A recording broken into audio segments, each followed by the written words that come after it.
মেহেরপুর জেলার মুজিবনগর উপজেলার জয়পুর গ্রাম। চারিদিকে সবুজের মাঝে লাল টুকটুকে ফলের আভা নজর কাড়ছে সবার।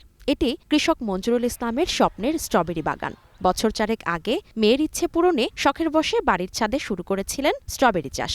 ছোটবেলায় স্ট্রবেরি খেতে প্রচুর পছন্দ করতাম। তখন আমার আব্বু আমার জন্য স্ট্রবেরির 10টা চারা আনে। ওই চারা থেকে আমার আব্বু এখন বড় একটা বাগান তৈরি করেছে।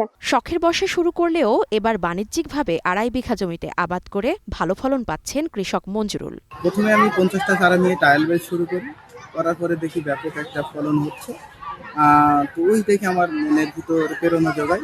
তো সেখান থেকেই মনে করেন আজ পর্যন্ত যেটাই দেখছেন সেটাই আমার ওখান থেকেই শুরু। তার বাগানে কর্মসংস্থান হয়েছে অনেকেরই। বাগান থেকেই পাইকারি দরে প্রতি কেজি স্ট্রবেরি 500 থেকে 600 টাকায় বিক্রি হচ্ছে। প্রতিদিন দেশের বিভিন্ন প্রান্ত থেকে পাইকাররা আসছেন ফল কিনতে। প্রতিনিয়তই আসছি, এই ফলটা দেখছি এবং আমরা চাষ করার জন্য উদ্বুদ্ধ হচ্ছি। যতটুকু অর্ডার পাই আমরা এখান থেকে আমরা সে প্রোডাক্টটা কিনি এবং বিভিন্ন জায়গাতে আমরা আমাদের মতো বাজারজাত করি। ঘাস নিড়ানো হয়, ভইতে এসে কোন জায়গায় কি আছে না আছে সব দেখি।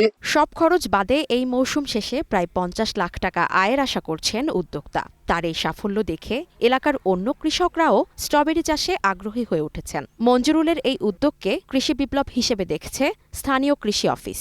দেশের এবং দেশের বাইরের বাজার মূল্য ব্যাপক।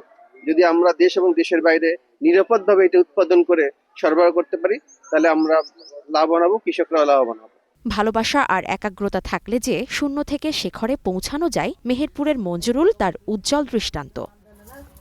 ইসমত আরা অনু, গ্রিন নিউজ ডেস্ক।